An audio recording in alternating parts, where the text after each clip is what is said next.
ils envoient des convocations aux parents par quelques pressions internationales, bien sûr, ça je bougeais un petit peu, en disant telle personne est morte tel jour, sans donner la raison exacte de la mort.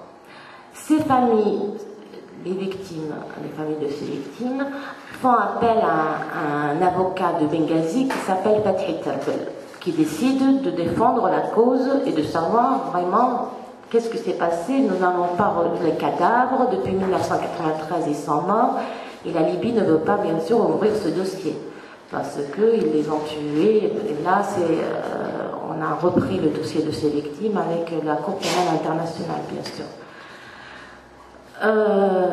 Il y a eu la révolution en Tunisie, la révolution en Égypte, les pays voisins et les amis de Kadhafi, on voit leur chute, bien sûr grâce à la volonté de ce peuple, du peuple égyptien et tunisien, mais aussi, si je peux le dire, grâce aussi à une armée qui a soutenu quand même ces peuples, une armée plus ou moins nationale. Moi je parle de cas de l'Égypte, j'ai vécu dans ce pays, je connais l'histoire plus ou moins, alors je peux dire que c'est grâce quand même à l'armée en Égypte que les Égyptiens ont pu accélérer la chute de Moubarak. Ça on ne peut pas le nier. Arrivant en Libye, influencés par ce qui se passe dans les pays voisins, les Libyens décident de sortir en manifestation pacifique. Les mamans, les jeunes, les personnes âgées, les pères, avec les photos des gens de Bouslim, les victimes de Bouslim, pour la libération de l'avocat Fathi Terbel, qu'on a arrêté. Il voulait la libération de son avocat pour continuer le procès. Comme d'autres pays dans le monde arabe, Kadhafi a pris ses précautions. Dès qu'il a vu la manifestation, la police tire sur la foule. La police tire sur la foule, des morts, des blessés, et là, c'est le déclenchement de cette révolution. Le peuple libyen, les jeunes, la jeunesse, c'est vraiment ça, je pense que c'est le vrai support de cette révolution, la base de cette révolution. Le peuple libyen sort dans la rue à Benghazi. Benghazi c'est l'est de la Libye et c'est la région rebelle depuis toujours. C'est la région de la Libye. Les Libyens sortent dans la rue. Ils font leur révolution, ils voulaient faire leur révolution à l'égyptienne, à la tunisienne, sortir dans la rue, être soutenus par l'armée ou par et ainsi de suite, la chute de Kadhafi, mais malheureusement ce n'était pas le cas. Il y a eu des milliers de blessés, des milliers de morts. 4 jours après, Benghazi s'est libéré, 5 jours. Dans 5 jours, il y a eu quand même 1500 morts à Benghazi. Le mouvement se soulève, les villes se soulèvent un peu partout en Libye, de l'est à l'ouest. Kadhafi déclare une guerre à son peuple. Bon, face à une armée qui est composée de 6 ou 7 milices qui portent les noms des enfants de Kadhafi, la milice Saadi, la milice Ebel Eslem, la milice Aïcha, la milice... et face à des mercenaires payés pour tirer sur le mercenaire. Quand je parle de mercenaires, on parlait de 50 000 ou plus, payés pour tuer ces manifestations. Le peuple a pu récupérer quelques armes et on s'est dit, voilà, nous ne sommes plus en révolution, nous sommes en guerre. On s'est trouvé dans cette situation malgré nous. Des gens qui ne sont pas formés, qui n'ont aucun lien, qui ne connaissent même pas comment porter une arme, qui se trouvent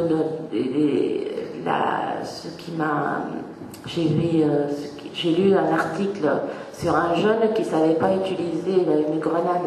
On appelle ça une grenade, n'est-ce pas? Et il l'a trouvé par terre, il l'a lancé avec ses pieds et bon, la grenade s'est explosée, le jeune avec. Je veux dire, c'est pas des gens qui savent utiliser même ses armes ou ses outils.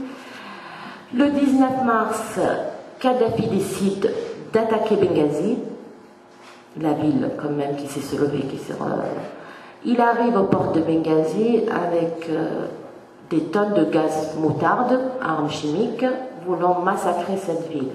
Là intervient la coalition internationale,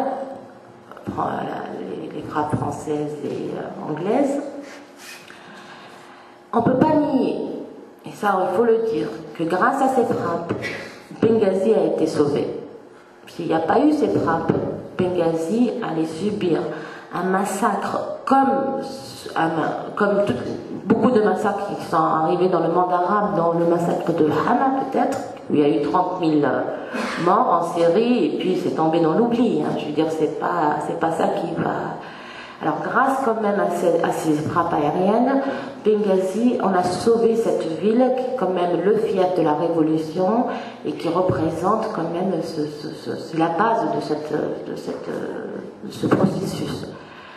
Bon, après il y a l'intervention, l'OTAN qui prend la relève, il y a des frappes aériennes, les insurgés qui avancent, qui reculent, et nous sommes dans une stratégie de guerre. Des villes qui tombent, qui sont reprises le lendemain, on n'est plus dans des révolutions, des manifestations, je veux dire, on est dans une guerre.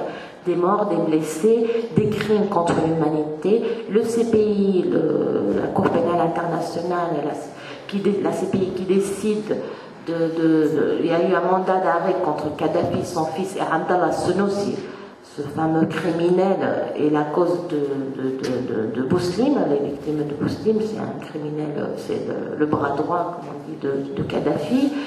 L'Union européenne décide d'ouvrir un bureau à Benghazi. Le lien entre l'Europe et la Libye commence à se renforcer par rapport, bien sûr, à cette coalition de l'OTAN et puis la reconnaissance de la France du Conseil national de transition. C'est le premier pays quand même qui a reconnu ce conseil, qui est le Conseil de la révolution libyenne. Ce pas a été quand même un soutien pour cette... ça a donné de la légitimité à notre révolution, à notre... C'est pas un gouvernement provisoire, c'est un conseil de transition, en attendant un jour d'y avoir... Et nous sommes dans, bien sûr, une crise humanitaire. Il y a les Libyens, l'argent, on manque d'argent, on manque d'armement, même malgré les frappes de l'OTAN, avec la stratégie de Kadhafi de mêler ses troupes à la population. Alors on ne sait pas où tirer exactement, est-ce qu'on va tirer sur le peuple, on va tirer sur les habitants.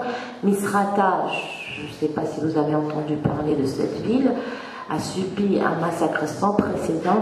2 mois, ces gens se sont montrés courageux. Ils ont libéré il y a 3 jours Misrata. C'était une grande, grande joie pour nous, bien sûr, parce qu'il y a eu des milliers de morts. Tout le monde parlait de Misrata. Et là, ils avancent vers Tripoli, les insurgés. Ça nous a donné plus d'espoir. Kadhafi, où est-ce qu'il se trouve maintenant? Kadhafi est caché, il est passé à la radio pour dire vous n'allez pas me trouver, je suis quelque part, je ne vais pas abandonner, il ne veut pas abandonner le pouvoir. Les enfants, bon, d'après les dernières nouvelles, la moitié ont fui la Libye, les autres ils sont toujours. Là, les insurgés avancent vers Tripoli. Quand c'est des villes où il y a une ouverture, il n'y a pas les troupes de Kadhafi, c'est facile pour l'OTAN quand même de faire ces frappes aériennes alors que les gens peuvent avancer quand même. Mais quand c'est des villes comme Misrata où ils mêlent les troupes avec l'armée, quand je dis l'armée de Kadhafi avec la population, là on ne peut pas. On laisse faire, on est obligé, parce que si on tape, on va frapper des civils. Alors là, c'était vraiment Misrata, c'est une ville, je veux dire, nous-mêmes, moi, en tant que Libyen, je me dis, j'aimerais bien que Misrata soit la capitale de la Libye un jour, tellement je suis fière de cette ville et de courage de ces gens. Bon, ça c'est en résumé l'état actuel de la Libye. Alors, qu'est-ce qu'on attend? Quel est l'avenir de la Libye? Bon, ce que je vois, la Libye, c'est un pays riche. Il y a beaucoup de travail à faire dans ce pays. Il peut être développé rapidement grâce au pétrole et d'autres ressources. La Libye, ce que je vois, je ne fais pas une analyse personnelle, ce que je vois selon ce qui se passe actuellement, aura un lien très très important avec l'Europe, surtout avec 3 pays, l'Angleterre, la France et l'Italie, ça c'est sûr. Ça, on peut le dire dès maintenant. Les échanges économiques et ainsi de suite vont aller vers ces pays, ce qui a été dit par le chef du Conseil national de transition. Par rapport aux pays arabes, nous savons que les pays voisins, l'Égypte et la Tunisie, là, ce qui est formidable, c'est la solidarité entre les peuples. On ne parle pas des leaders ici ou des dirigeants, c'est ces peuples. En Tunisie, il y a 60 000 Libyens. 300 000 Libyens. 300 000 Libyens réfugiés des montagnes, et c'est surtout la région berbère, la région de l'ouest, qui va en Tunisie.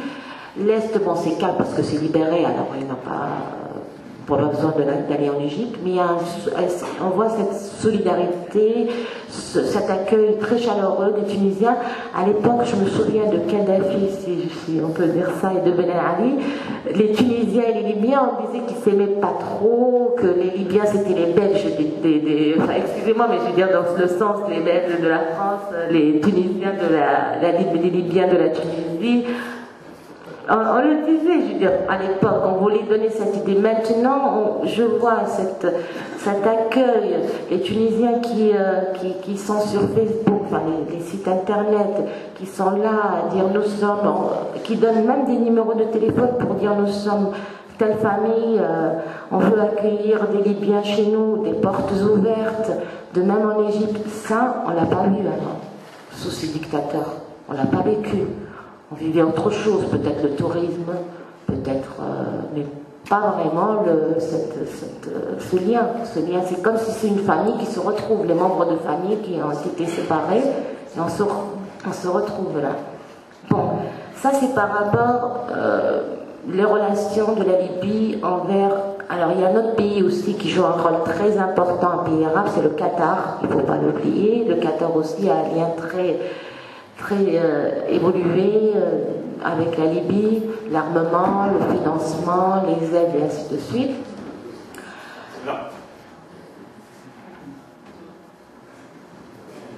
C'est le premier pays arabe qui a reconnu aussi le Conseil national de transition. Le Qatar aide beaucoup en ce moment financièrement la Libye. Alors il y a aussi ce pays qui... Alors, qu'est-ce qu'on voit en Libye? On voit des drapeaux étrangers qui flottent, dont le drapeau du Qatar, par exemple.